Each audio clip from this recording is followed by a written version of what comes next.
যে আপনারা হেডলাইন এবং ব্যানার দেখেছেন যে কে করবে আক্রমণ, ভারত নাকি বাংলাদেশ। এটা নিয়ে সকলের টেনশন না হলো সম্ভবত আমাদের পম্পাস স্বরাষ্ট্রমন্ত্রী, ওনার একটু টেনশনই আছে, যার কারণে উনি বলেছেন যে প্রচুর পরিমাণ বিজিবি বর্ডারে আছে, 8 কিলোমিটারের ভেতরে যেহেতু সেনা যেতে পারে না, এরপরও ওনারা সেনা পাঠাচ্ছেন। তো হয়তো 2-1 দিনের ভেতরে নাকি এখনই অলরেডি সেনা চলে গেছে, সেটা আমরা জানি না। তবে সেই বিষয়টা নিয়ে বা আসলে কি ঘটছে এই বিষয়গুলো নিয়ে কথা বলার জন্য আমরা আজকে আমাদের সাথে এনেছি আইনজিৎ সেন। ওনাকে আপনারা সকলেই চিনেন, উনি জিওপলিটিক্স এক্সপার্ট এবং বাংলাদেশ নিয়ে উনি কাজ করেন এবং সম্ভবত উনি বাংলাদেশেও ঘুরে গিয়েছেন। দাদা, আপনি নিশ্চয়ই জানেন যে গত পরশুদিন আমাদের স্বরাষ্ট্রমন্ত্রী বা স্বরাষ্ট্রমন্ত্রী তো বলা যায় না, উপদেষ্টা আর কি, উনি বললেন যে পর্যাপ্ত পরিমাণ আপনার বিজিবি আছে আমাদের বর্ডার এরিয়াতে, এবং বর্ডার এরিয়াতে 8 কিলোমিটারের ভেতরে নাকি সেনা ঢুকতে পারে না। যেটা আমরা সকলে জানি যে বিডিআর এর নাম বিডিআর, কিন্তু আসলে থাকেই সেনা ওখানে, ওরা সব ডেপুটেশনে যায় কারণ ধান্দা পানি ভালো চলে। তো এখন ওনারা সেনাবাহিনী ঢুকাবে 8 কিলোমিটারের ভেতরে। আসলে কাহিনীটা কি হচ্ছে? 8 কিলোমিটারের এটা ভেতরে সেনা না কেন? না সেনাবাহিনী ঢোকানোর কারণটা পুরোপুরি এই মুহূর্তের ইউনিস মানে বাংলাদেশের যে সর্দার পরিচালনা করছে সেই সর্দারের মন্ডলীর মানে সেই ইউনিস মন্ডলীর লোককে জিজ্ঞেস করতে হবে। তবে এইটুকু আমি বলতে পারি যে সেনাবাহিনী কিছুটা দুটো কারণে হয়তো করা হয়েছে। 1 নম্বর, সেটা হচ্ছে যে বাংলাদেশে যেহেতু ইলেকশনটা 3 দিন আছে, তো সেটার জন্য একটা কারণ যে কোনো ধরনের কোনো অসুবিধে যেন না হয় বর্ডারে, এবং সেটা মানে দুই দেশই চায় যে কোনো ধরনের কোনো প্রবলেম যেন বর্ডারে না হয়। তো এটা আমার মনে হয় কিছুটা মানে মানে কিছুটা বলবো না, পুরোটাই যাতে একটু সজাগ থাকা আর কি। এটা দুদিক থেকেই, এটা কোনো এরকম নয় যে শুধু বাংলাদেশ, ভারতের তরফ থেকেও আমার মনে হয় বিএসএফ এর তরফ থেকেও সবাই সজাগ আছে, এবং বাংলাদেশের তরফ থেকেও সজাগ থাকবে, কারণ একটা ইলেকশন। সুতরাং এটা আজকে যদি ভারতেও ইলেকশন হতো তাহলেও একই ব্যাপার হতো। তো এটা নিয়ে আমি খুব একটা বেশি মাথা ঘামাই না, কেননা একটু ওই সেনা যদি টানে আনে ওগুলো এক একটা মানে ওরকম ঘটনা কিছু কিছু ক্ষেত্রে যখন দরকার পড়ে সেটা আমার মনে হয়। তবে আক্রমণের দিক থেকে যদি কিছু কথা ওঠে, এরকম কিছু নয়। আমার মনে হয় না মানে ওই ধরনের কোনো একটা পরিস্থিতি আসবে, কেননা কিছু পরিস্থিতি যদি আসে সেই পরিস্থিতিটা বাংলাদেশের ভেতরে এবং যেই জায়গায় দরকার ঠিক সেই জায়গায় হতে পারে যদি হয় কখন। এই হলো ব্যাপার। এখন তাহলে আপনি বলতে চাচ্ছেন যে এটা কোনো বিষয় না, তার মানে কি এটা কি এমন যে নির্বাচনের দিন ভারত থেকে লক্ষ লক্ষ লোক বর্ডার পাস করে এসে ভোট দিয়ে যাবে? এটাই কি ভয়? হ্যাঁ, ভয় তো নানা ধরনের এদের, মানে মানে আবার মানে যদি এখন ইলেকশন হচ্ছে হঠাৎ কিছু একটা হয়ে গেল, বলা যায় না তো। মানে 24 ঘন্টা আগে, 7 ঘন্টা আগে, 5 ঘন্টা আগে, 3 ঘন্টা আগে, 1 ঘন্টা আগেও হতে পারে। কারণ বাংলাদেশে ইলেকশন এত বছরের এতগুলো ইলেকশন হয়েছে, তো ইলেকশন যতক্ষণ না সমাপ্তি ঘটে, সেই ইলেকশনের গোনাগুনি শেষ হয়, ততক্ষণ সেটাকে আমরা ইলেকশন সমাপ্ত বলতে পারি না। সেদিক থেকে দেখতে গেলে আমার মনে হয় পরিষ্কার রূপে যে ওরা চান্স নিতে চাইছে না কোনো ধরনের। তো যাতে আর কি যে ইলেকশনটা ওরা করছে সেই ইলেকশনটা চেষ্টা করছে এমন ভাবে দেখানোর সামনে যে ঠিকঠাক ভাবে হয়ে উঠছে। তবে আমার মনে হয় সেনাটাকে বর্ডারে পাঠিয়ে কোনো লাভ নেই, বরঞ্চ আমি বলবো সেনাটাকে যদি আহ যমুনার আশেপাশে রাখে বা কাছে পিঠে রাখে কোথাও মেইন মেইন এর এলাকাগুলো, সেগুলো বরঞ্চ বেশি কাজে দেবে নাকি বলে মনে করি। আচ্ছা, তো 12 তারিখে তো নির্বাচন, আপনার কি মনে হয় যে নির্বাচনটা কি আসলে হয়ে যাবে? আমি আবার যেটা বললাম, ভোটের মানে বাংলাদেশের ইলেকশনের ইতিহাসে একটা জিনিস আমি বলে দিলাম, যতক্ষণ না ভোটটা পড়ছে, পড়ার পরে যতক্ষণ না বলছে ভাই হ্যাঁ এ জিতেছে এ হেরেছে, ততক্ষণ আমি ভোট বলে গণ্য জিনিসটাকে বলা যায় না। এইটুকু বলে দিলাম, যদি কিছু হওয়ার থাকে 1 ঘন্টা আগেও হয়ে যেতে পারে, আর এমন কিছু বড় হয়ে যেতে পারে যেটা কিন্তু পুরো মানে ইলেকশন তো 6 মাসের জন্য তখন ভুলে যেতে হবে, এরকমও হতে পারে। এটা আমি মানে বলার জন্য বলছি, এটা কোনো মানে ওরকম ভাবে আমি কোনো মানে হুমকি দিচ্ছি নয়, জি। সেরকম মানে এটা জাস্ট বলার জন্য আমি বলছি। তো এটা যতক্ষণ না ইলেকশনটা হয় ততক্ষণ কিছু বলা যায় না। এখনো তো 3 দিন, 3 দিন তো অনেক, 72 ঘন্টার কাছাকাছি বাকি, অনেক সময় আছে। দাদা, আপনাদের একজন মিনিস্টার তো বর্তমানে ইউএসএ তে আছেন। উনি সম্ভবত আপনার ভারতের সাথে আমেরিকার যে চুক্তি টুক্তি এগুলো নিয়ে, তো এখানে আবার আমরা কিছু হুইসপারিং যেটা শুনতে পাচ্ছি, যেমন আপনার ওই যে একটা ম্যাপ দিয়ে দিয়েছে যেখানে যে পাকিস্তান অকুপাইড যে এগুলো আপনাদেরকে দেখানো হয়েছে, এগুলোর পরবর্তীতে আমরা শুনতে পাচ্ছি যে আমেরিকা নাকি অনেকটা নমনীয় যে বাংলাদেশের ব্যাপারে, যে ইন্ডিয়ার চোখে দেখার চেষ্টা আবারও করছে। এটা কতটুকু সত্য? হ্যাঁ, এটা আমার মনে হয় এইটুকু আমি বলতে পারি যে বিগত 1-1.5 বছরের মধ্যে যদি আমরা দেখি, একটা জিনিস পরিষ্কার বলতে চাই, আমেরিকার পজিশনটা ক্ষণে ক্ষণে চেঞ্জ হয়েছে কিছু কিছু দিন আহ, পরে পরে। শুরুতে অনেকটা, আমার মনে হয় ডোনাল্ড ট্রাম্প আসার পর থেকে শুরুতে কিছুটা ভারত যে দিকে এগোচ্ছিল সেই দিকেরই ইউএস নিচ্ছিল। তারপরে আবার মাঝখানে আহ, এগুলো জানেনই আপনারা, কিছু ঘটনার জন্য সেটা আবার একটু বিচ্ছিন্ন হয়ে যায়। আবার বিগত কয়েকদিনের মধ্যে ট্রেড চুক্তিটার জন্য আমার মনে হয় আবার সকলে দুটি দেশই খুব কাছাকাছি চলে আসে। এবং আমার মনে হয় এখন যে দুটি দেশের মানে সম্পর্ক চলছে সেই সম্পর্কটা কিন্তু খুব কাছের, এবং এই সম্পর্কটা থাকবে। সুতরাং আপনি যেটা বললেন যে ইউএস মোটামুটি ভারত ভারতের পক্ষে, ইন দ্য সেন্স ভারত যেটা বলছে সেই দিকেরই একটা পক্ষ নিতে চাইছে, আমিও সেটা মনে করি। এবং সেটা ইন আ ওয়ে খুব ভালো, কারণ এটা হওয়া দরকার। কেননা একটা জিনিস মানতে হবে, আমি কোনো বাংলাদেশের কোনো পার্টিকে এটার মধ্যে আমি আনছি না। আমার প্রবলেমটা বাংলাদেশের কোনো পলিটিক্যাল পার্টি দিয়ে নয়, আমার প্রবলেমটা হচ্ছে বাংলাদেশের যেই লোকেরা এই মুহূর্তে যারা চালাচ্ছে, জবরদস্তি সরকার যারা চালায়, এটা ইউনিসকে আমি পরিষ্কার বলে দিলাম আপনার মারফত, ইতিহাসে ওর নাম একটা পিচাস হিসেবে নেওয়া হবে। কেন জানেন? বিকজ সে একটা রাষ্ট্র চালাচ্ছে, তার ইলেকশন হয়নি, সে বলবে কই আমাকে তো গদিতে বসিয়ে দিয়েছে। আমি একটা কথা বলতে চাই, গদিতে বসে এই ইউনিস চোরটা, আমি পরিষ্কার বললাম, এটা পারলে ওদের হাই কমিশনও বলে দেবেন, বাংলাদেশ হাই কমিশনে, ইউনিস একটা 1 নম্বরের খালি চোর নয়, ও যা কাজ করেছে না, আমি এখানে কোনো বাংলাদেশি পলিটিক্যাল পার্টির বিরুদ্ধে নই, আমি কোনো রাজনৈতিক পার্টির বিরুদ্ধে কথা কোনো আমি বলছি না এখানে। আমার কথা হচ্ছে পুরো দেশটা আজকে বাংলাদেশের অবস্থাটা যেই পরিস্থিতিতে এখন দাঁড়িয়েছে, যতই যে বলুক, এই ইউনিস আর তার গ্যাং এটার জন্যই, এবং এটার এটার আনসার ইউনিসকে একদিন দিতে হবে, আর যেই দিন দিতে হবে না, পালাবারও জায়গা থাকবে না। আজকে আমার কথা মিলিয়ে নেবে, 1000% আমি গ্যারান্টি দিলাম। বলেন। কিছুদিন আগেই দেখলাম যে ব্রিটিশ হাই কমিশনার বাংলাদেশ থেকে দিল্লিতে গিয়েছিলেন। দিল্লিতে অবশ্য আপনাদের সরকারি কোনো কর্মকর্তাদের সাথে দেখা হয়নি, বাকি এমনি অবসরপ্রাপ্ত কর্মকর্তাদের সাথে দেখা হয়েছে। তারা একটা মনোভাব যে জামাত ক্ষমতায় আসলো কোনো সমস্যা নেই ব্রিটেনের জন্য, তাহলে জামাত ক্ষমতায় আসলে কি আসলে ইন্ডিয়ার জন্য কোনো সমস্যা আছে, বা এই ব্রিটিশ হাই কমিশনার হঠাৎ যে দৌড়ঝাঁপ, এটাকে কি মনে করছেন আসলে? দেখো, এগুলো কিছুটা কূটনৈতিক স্তরে কথাবার্তা আছে। এখন জামাতের পার্টটা মিডিয়াতে চলে এসছে যে জামাতের সঙ্গে ব্রিটিশ হাই কমিশনের দেখা হয়েছে বা এরকম কিছু, এবং সেটার সূত্র ধরে ব্রিটিশ হাই কমিশনার ভারতে এসছে দেখা করতে। আমার মনে হয় এগুলো একটু, আমরা যাকে বলি ইংলিশে রিডিং বিটুইন দ্য লাইনস।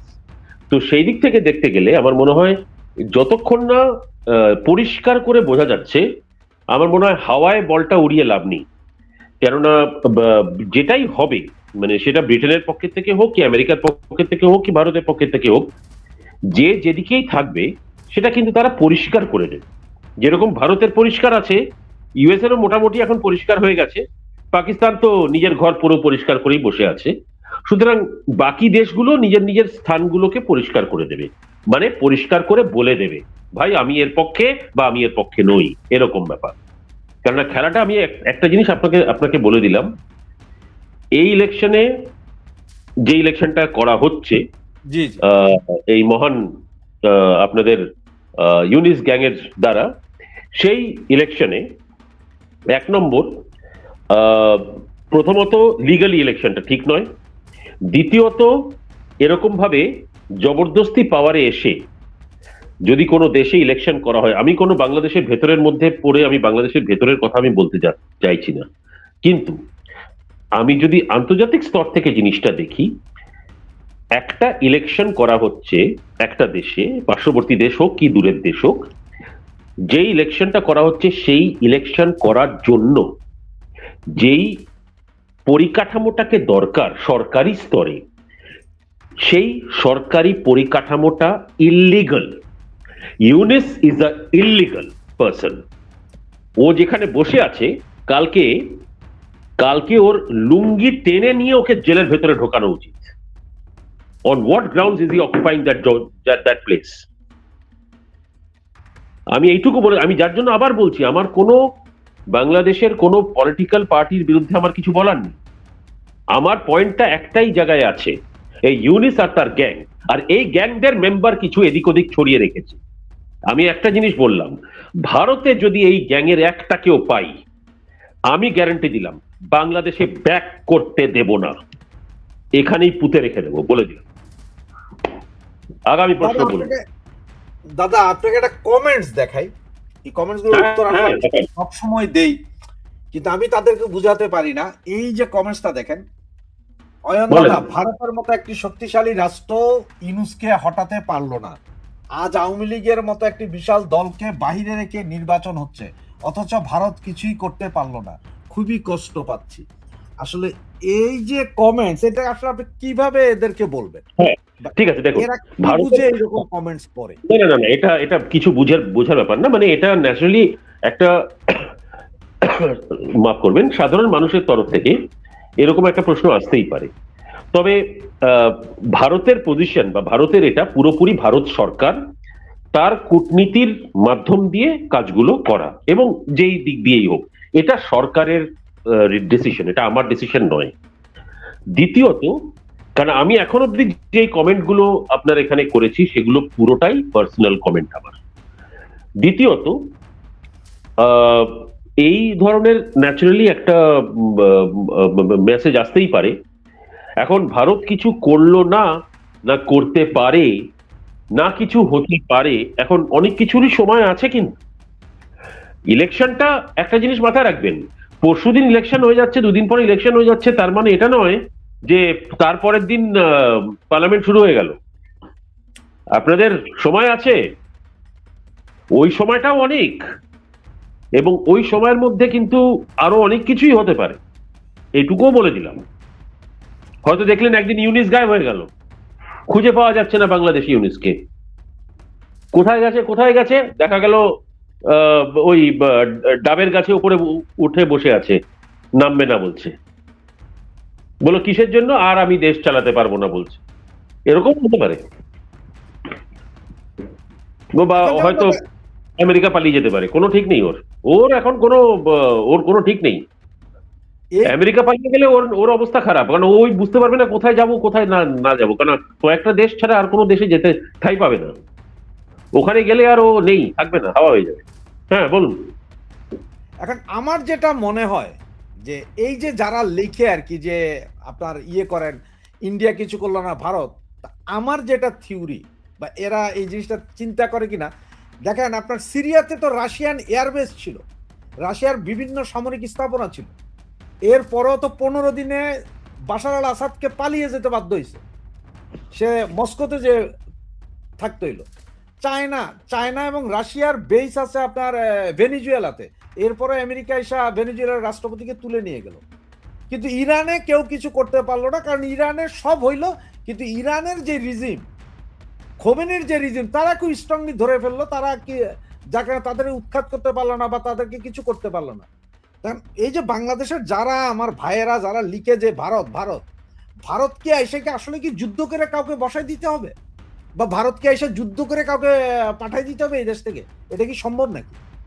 না না, দেখুন আজকালকার যুগে আমি একটু মানে সেন্টিমেন্টাল হয়ে এতক্ষণ কথা বলছিলাম, কিন্তু আমি যদি একদম পুরো পররাষ্ট্রনীতি এবং ওই হিসেবে আমি যদি জিনিসটাকে দেখি, আজ থেকে 30-40 বছর আগে কিছু কিছু কাজ যেগুলো করা যেত সেগুলো আজকাল কারেন্ট যেগুলো আন্তর্জাতিক রিলেশনস এর উপর বেস করে যেগুলো হয় সেগুলো করা যায় না। সুতরাং আহ, কিছু কিছু কাজ তখন অন্যভাবে করাতে হয় বা করতে হয়। তো সেই হিসেবেই আমার মনে হয় কিছু কাজ হয়তো হবে বা হচ্ছে। অনেকে বলছে যে দেখুন ইলেকশনটা হয়ে গেল, কিন্তু আমি আবার বলছি যে ইলেকশনটা হয়ে হয়ে যেতে পারে, ঠিক আছে, কিন্তু ইলেকশন হওয়া মানে কালকে সকাল থেকে সরকার শুরু হয়ে যাচ্ছে সেটা নয়। সুতরাং সময় এখনো আছে, কারণ দাদু এখনো কিন্তু যমুনা ছাড়েনি। যেহেতু দাদু এখনো ওখানে আছে, তো সেই জন্য একটু সময় দিন। মানে দাদু হেঁটে যমুনার থেকে বেরোবেন নাকি হাওয়ায় বেরোবেন বোঝা যাচ্ছে না। একটু অপেক্ষা করুন, তারপর দেখব। হ্যাঁ বলুন। দাদা, আপনি আমাদের নেত্রী শেখ হাসিনার সর্বপ্রথম যে টেলিকনফারেন্সটা বিভিন্ন সাংবাদিকদের সাথে হয়েছিল, প্রায় 250-র মতো সাংবাদিক ছিল সারা বিশ্বে, সেটা আপনি আয়োজন করেছিলেন। আপনার আয়োজকদের মধ্যে একজন, স্টেজেও ছিলেন আপনি। সেই দিন আপনি কি বলতে পারেন সেই দিনকার শেখ হাসিনার যেই কথা, তার মূল কি ছিল আসলে? এই কথার ভেতরে মূলত কি বলতে চেয়েছিলেন? না দেখুন, আমার মনে হয় একটা জিনিস আপা একদম ক্লিয়ার করে দিয়েছিলেন, যেটা যেই জিনিসগুলো এগুলো সব প্রেসে এসে গেছে অলরেডি। এবং আমার মনে হয় পরিষ্কার রূপে একটা জিনিস সামনে এসে গেছে, যে কি উনি চান, মানে আওয়ামী লীগের পক্ষ থেকে বা ওনার ওনার তরফ থেকে বা ওনার পার্টির তরফ থেকে যেই জিনিসগুলো ওনার বলার, আমার মনে হয় সেই দিনের প্রেস কনফারেন্সটা সব মিলিয়ে আপনাকে এইটুকু জানিয়ে রাখি, 24 ঘন্টার মধ্যে বিভিন্ন সোশ্যাল মিডিয়া মিলিয়ে এই প্রেস কনফারেন্সটা রেকর্ড ব্রেকিং 11 কোটি ভিউজ হয় গোটা বিশ্ব মিলিয়ে 24 ঘন্টার মধ্যে। তাহলে এইটুকু ক্লিয়ার, জনপ্রিয়তাকে কি বলে, কাকে বলে, এটা যেন শেখা হয় এখান থেকে। এবং 11 কোটি ভিউজ 24 ঘন্টার মধ্যে গোটা ইন্টারনেট মিলিয়ে যদি আমরা দেখি, তাহলে খুব কম ঘটনাতে হচ্ছে এবং খুব বড় ঘটনাতে হয়েছে। সুতরাং মাফ করবেন, সেই স্তর থেকে যদি আমরা দেখি, তাহলে লোক এখন জিনিসটা ক্লিয়ার করছে। আমি কারোর পরে বা এগেনস্টে বলবো না এখানে, আমি আবার বললাম, কারণ আমি রাজনৈতিক সাইডটা দেখতে চাই না, আমি রাজনীতির পক্ষে থেকে কথা বলতে চাই না, কারণ এটা আপনাদের দেশের ভেতরের রাজনীতি। কিন্তু আমার প্রবলেমটা এই ইউনুস কাকার জন্য হচ্ছে, ইউনুস দাদুর জন্য হচ্ছে, যেই দাদু ভারতের একটা অংশ ইনক্লুড করে নিয়ে, এত স্পর্ধা দাদুর, ভারতের একটা ইউনিট, দুটো স্টেটের মাঝখান দিয়ে পুরো ম্যাপটাকে দেখিয়ে দাদু দেখাচ্ছে ম্যাপটাকে, যে ভারতবর্ষটাও বাংলাদেশের মধ্যে, ভারতবর্ষের একটা অংশ। দাদুর কিন্তু টাইম এসে গেছে, এইটুকু বলে দিলাম। ম্যাপটা একবার দেখিয়েছো, কোনো ব্যাপার না, এরপরে যদি আর কোনো কাজ করতে যাও দাদু, আর বেশি দিন কিন্তু তুমি থাকবে না। তাহলে পরিষ্কার বলে দিলাম, একেবারে স্ট্রেট হুমকি দিলাম। এটা কাইন্ডলি ওনার অফিস হলে বা যেখানে হয় বলে দেবেন, একেবারে স্ট্রেট হুমকি দিলাম। কারণ আমার দেশের বিরুদ্ধে যখন ও কাজটা করছে, আমি আমার দেশকে বাঁচাবার জন্য বা আমার দেশের পক্ষে কথা বলার জন্য এটা পুরোপুরি আমি বলতে পারি একজন সাধারণ নাগরিক হিসেবে, আমার দেশের বিরুদ্ধে কথা হচ্ছে। সুতরাং এই ইউনুস দাদুকেও কিন্তু আমি দেখে নেব। এটা আমি আমার মতে করে বলছি না, দেখে নেব মানে আই মিন ইট। দেখে নেব মানে দেখে নেব। কিন্তু যদি বাংলাদেশ থেকে এক পা যদি বার করেছে, আই থ্রেটেন এই ডক্টর প্রফেসর ইউনুস, আর আমি বলি না ওকে, ও সারা মানে ওকে আমি মানে একটা ডোরম্যাট হিসেবে ভাবি। He is just nothing but a doormat. মানে মানে একটা নোবেল প্রাইজ জেতা নাকি একটা কোথাকার ইয়ে করা করা করা কিভাবে নোবেল প্রাইজটা পেয়েছিল সেটাও সবাই জানে।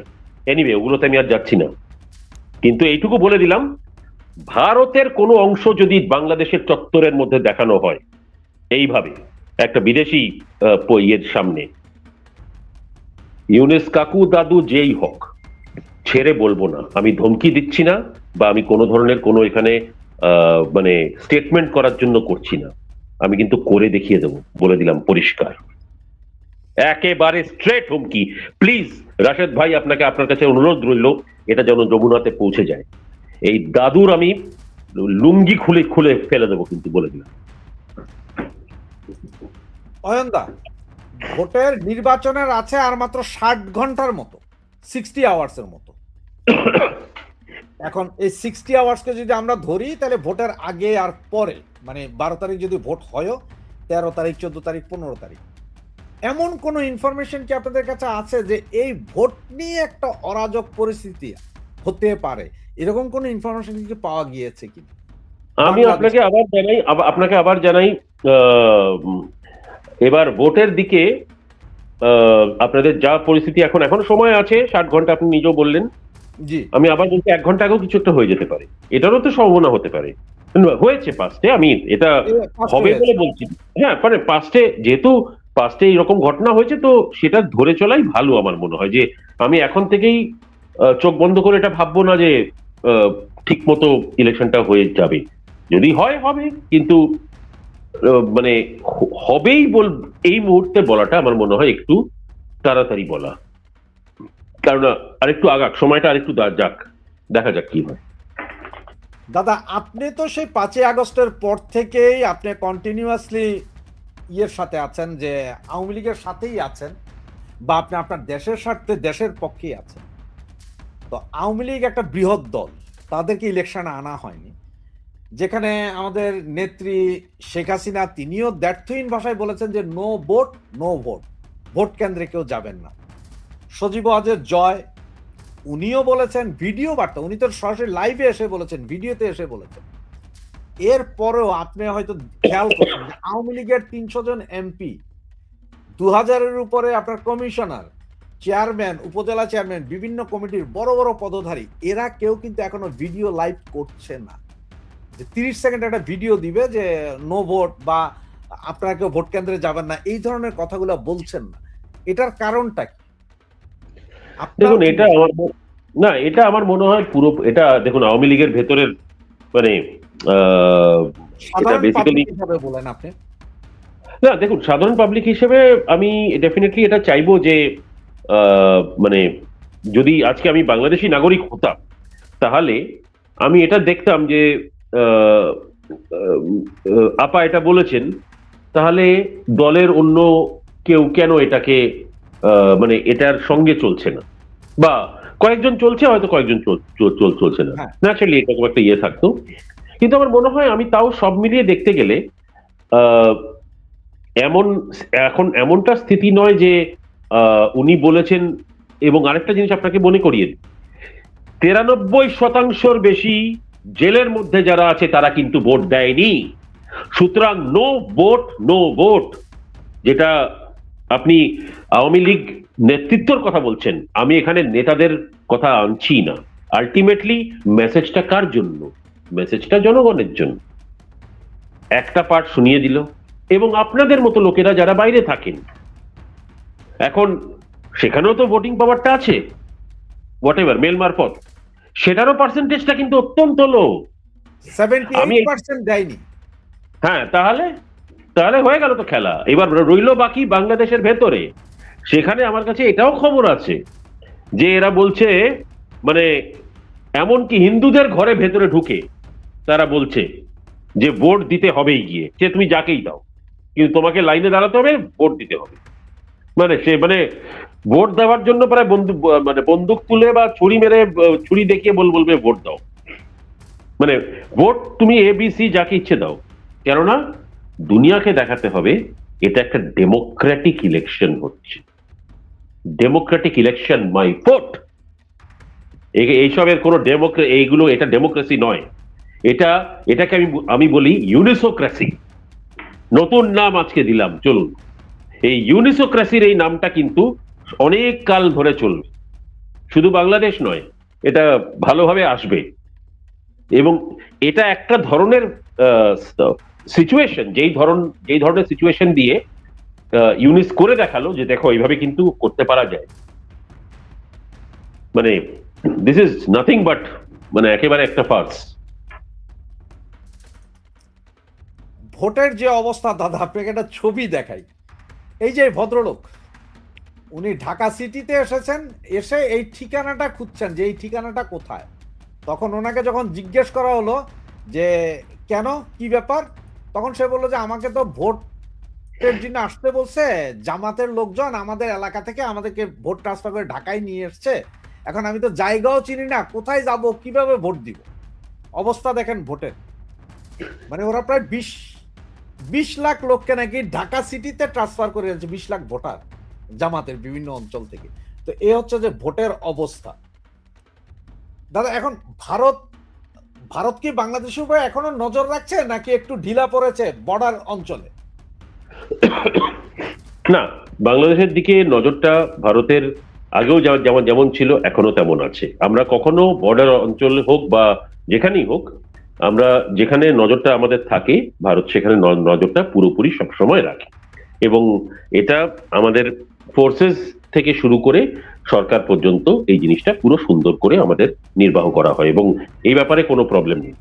তো তবে আহ মানে এখন বাংলাদেশে যেহেতু ইলেকশন আছে, so called quote and quote election করা হচ্ছে, আহ, সেই অবস্থাতে মানে সবাই সজাগ থাকা উচিত সব দিক থেকে। কেননা আপনারা হয়তো আপনি হয়তো জানেন যে এই গতকাল কি একদিন আগে এই মায়ানমারের থেকে প্রায় অনেক লোককে ধরা হয়েছে। ধরে তার ওপর দিয়ে তাদের কাছ থেকে অনেক আর্মসের সরঞ্জাম, আর্মস অ্যামুনিশন এগুলো রিকভার করা হয়েছে। তো এই আর্মস অ্যামুনিশন যা যা রিকভার করা হয়েছে, এগুলো মানে মানে ইলেকশনের জন্য রাখা হয়েছে নাকি এগুলো, কারণ এগুলো কিন্তু কোনো সংবাদ মাধ্যমে কিন্তু খুব পরিষ্কার করে আসেনি এখনো। তবে এই ধরনের ঘটনা এখন কিছু আমার মনে হয় সব মিলিয়ে দেখতে গেলে ইলেকশনের পার্টটা যদি আমি কথাটা বলি, সো কল্ড ইলেকশন, এরকম ধরনের একটা পরিস্থিতিতে আমার মনে হয় ইলেকশনটা মানে যদি করে, এটা this will be a farce at the end of the day. এবং তারপরেও যে 4 মাস আছে না, দেখে নেবেন সেই 4 মাসের মধ্যে আরো অনেক খেলা হয়ে যাবে। সেই যে আপনাদের পার্লামেন্ট, সেই পার্লামেন্টের ভেতরে আলটিমেটলি কারা ঢুকছে, এবং তারাই ঢুকবে যারা এইবারের ইলেকশন জিতবে বলে মনে করছে, এটা কিন্তু কোনো গ্যারান্টি নেই। এইটুকু বলে রাখলাম।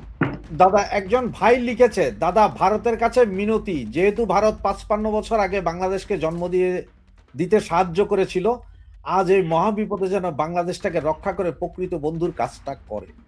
আমাদের এক ভাই কমেন্টসটা করেছেন। আরেকজন কমেন্টস করেছেন যে বাড়িতে আওয়ামী লীগ নেতাকর্মীরা থাকতে পারছে না, বাড়িতে আওয়ামী লীগ পরিবার খুব কষ্টে আছে, মানসিক কষ্ট। তো এইভাবে লিখছেন। দাদা এই প্রশ্নটা আপনাকে, এর আগের প্রশ্নটা আমি যে জন্য জিজ্ঞেস করছিলাম যে ভারত কি নজর রাখছে কিনা, তার কারণ হচ্ছে যে পাকিস্তান থেকে একটা সরাসরি বাংলাদেশ বিমান এসেছিল কয়েকদিন আগে, যে বাংলাদেশের বিমান, ওই বিমানে নাকি পত্রিকাতে পড়েছিলাম আমরা 4 জন লোক এসেছে, যাদের মধ্যে 2 জন মুম্বাই অ্যাটাকে জড়িত ছিল, ওরা জাল পাসপোর্ট নিয়ে এসেছিল। এই বিষয়ে কিছু জানেন কি? আমি এইটুকু বলতে পারি, ওই ফ্লাইটে কত নম্বর সিটে কে বসেছিল সেটাও আমি জানি। সুতরাং আমি আর বেশি কিছু বলবো না, কারণ এগুলো অন্য কাজ। তো এগুলো এইসব মানে এই ধরনের ফ্যাক্টস গুলো বাইরে বলাটা ঠিক নয়। আমি খালি এটুকু বললাম যে এটুকু জানি কারা ছিল, এর বেশি আমি কোনো শব্দ উচ্চারণ করব না। দ্বিতীয়ত, ভারত, আমি আবার বলছি, ভারত সবই দেখছে। মানে কথা বলা বা কাজটা করা আর দেখার মধ্যে একটা মানে দুটোর মধ্যে ফারাক আছে। দেখছে বলতে, কারণ আমরা দেখুন কোনো একটা জিনিস কিছু করতে হলে বা বলতে হলে তার আগে জিনিসটা দেখতে হয় ভালো করে কি হচ্ছে ভাই। এবং এরকম না যে আহ, মানে কিছু একটা হলো সঙ্গে সঙ্গে আমাকে কি কোনো একটা অ্যাকশন নিতে হবে বা কিছু একটা করতে হবে, সেটা নয়। আমি একটু রয়ে সয়ে কাজটা করব, কিন্তু যখন করব তখন এমন করে করব যাতে দ্বিতীয়বার এই ঘটনা কোনোদিনও না ঘটে। আমিও সেটাতে বিশ্বাসী। কারণ তাড়াহুড়োর মধ্যে কোনো কাজ বা একটা কিছু হচ্ছে বলে আমাকে আটকাতে হবে, বা একটা কিছু হচ্ছে বলে আমাকে বলতে হবে, করতে হবে না, ঠিক আছে। অনেকের কাছে এটা লাগছে যে এখন ভারতের সঙ্গে সম্পর্ক এত ভালো ছিল বাংলাদেশের, সব মিলিয়ে যেরকম করে এগোচ্ছিল বিগত কয়েকদিনের জন্য। এই পাকিস্তান বলছে না যে বাংলাদেশ ভাই, তোদের সঙ্গে আমরা আছি। এই তো ক্রিকেট দেখলেন, মাঝখান থেকে কি হলো? বাংলাদেশ খেলতে পারলো না, পাকিস্তান এক তো খেলবে, দুই মানে খেলছে তো ডেফিনেটলি, দুই ভারত পাকিস্তান ম্যাচটাও খেলবে আজকে, লিখে দিলাম আপনাকে, দেখবেন। তাহলে কার ক্ষতিটা হলো ফাইনালি গিয়ে? সেই বাংলাদেশেরই বাংলাদেশ। ক্ষতিটা হলো না? হ্যাঁ, তাহলে এই আসলে প্রবলেমটা কি জানেন? এই ইউনিস আর তার সাঙ্গপাঙ্গ, এদের না সবকিছু, তারা তারা আর্মি থেকে হতে পারে, তারা এবিসিডি সব জায়গা থেকে হতে পারে, এই জিনিসটা একটু কম, মানে উৎখাত করতে এই জিনিসটা সাংঘাতিক ভালো, কিন্তু ভালো করার জন্য কোনো কাজে এই জিনিসটা একেবারে নেই। এই জিনিসটা বলতে মাথাটা নেই, একেবারে গবেট একটা। এবং এই ধরনের ইউনিস ধরনের গবেট কিন্তু নোবেল প্রাইজ জেতে, মানে এটা এগুলো এক একটা এক্সাম্পল হয়ে থাকবে, মানে একেবারে এক নম্বরের গবেট, আইদার গবেট অথবা সাংঘাতিক ভালোভাবে মানে খেলাটা জানে, দুটোর মধ্যে যে কোনো একটা। মানে লাস্ট ম্যান ব্যাটিং করতে এসেও সেঞ্চুরি করে দেয়, এটাও হতে পারে। কারণ ওর খালি ওর আরেকটা জিনিস বলে দিই আপনাকে, ওর খালি ওখানে না, ওর ভারতবর্ষেও পুরো হাত ফেলিয়ে রেখেছে, সে জানি আমি। ভারতবর্ষের কার কার সঙ্গে ওনার আহ, মানে ওদের সেই সম্পর্ক, কি সম্পর্ক, কোথায় সেই সম্পর্ক, সরি, কি সম্পর্ক, কোথায় এই সম্পর্ক, সেটা কিন্তু আহ, আমার মনে হয়, দাঁড়ান এক মিনিট, হ্যাঁ, কি সম্পর্ক বা কোথায়, এগুলো আমি জানি, এবং কাদের সঙ্গে, এইটুকু বলে দিলাম।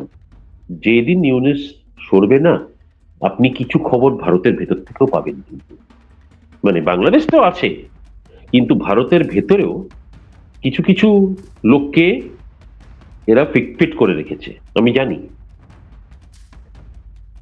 কিন্তু যেদিন এ গদিটা যেদিন এর যাবে, যেই দিন গদিটা যাবে, ওই সেই পরের মিনিট থেকে ওর যে সাঙ্গপাঙ্গ, ওর যে লোকেরা এই ভারতবর্ষে বসে আছে, মানে ভারতীয় যারা আছে তাদের কথা বলছি, ওর ওর ফেভারে কথা বলার জন্য চার পাঁচটা ভারতীয়, চার পাঁচজন নয়, বেশি সংখ্যা, আর একটু বেশি সংখ্যা কয়েকজন আছে, তারাও কিন্তু, তারা তাদের জায়গাও বুঝে নেবে, তাদেরকেও আমরা দেখে নেবো ভালো করে, ডোন্ট ওয়ারি।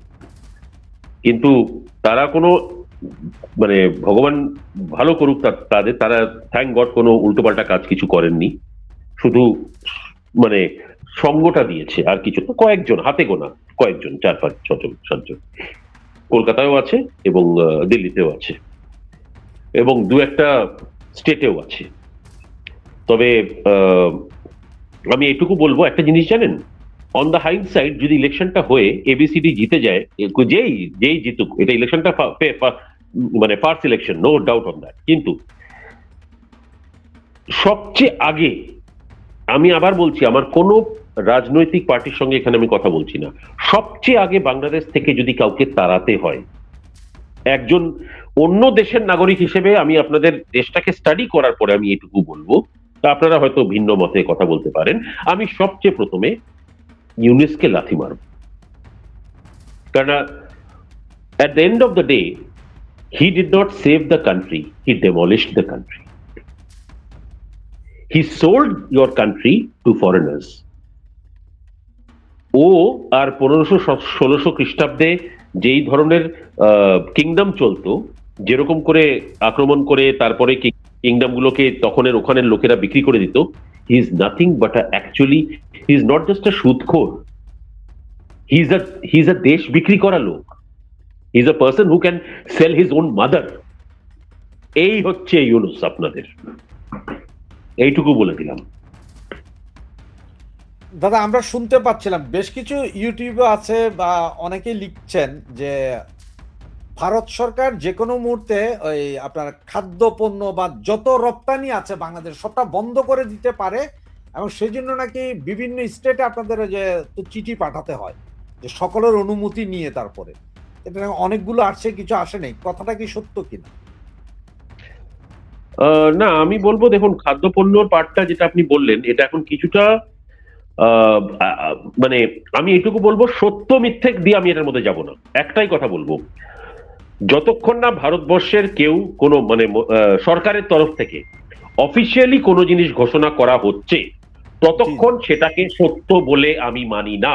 বা কেননা এটা একটা ভারতের ভেতরের কোনো আহ, আহ, একটা ভারতের ভেতরের ডিসিশন নয়, ভারতের এমন একটা ডিসিশন যেটা ভারতের একটা মানে অন্য দেশের জন্য একটা ডিসিশন। তো সেই ডিসিশনটা আমি আশা করব, তখনই আমি বিশ্বাস করব যখন সেটা ভারত সরকারের থেকে আসবে। তার আগে ABCDEFG যাই যার যেটা বলার, সরকার যখন বলবে তখন সেটা আমি মানব বা তখন সেটা আমি বুঝবো।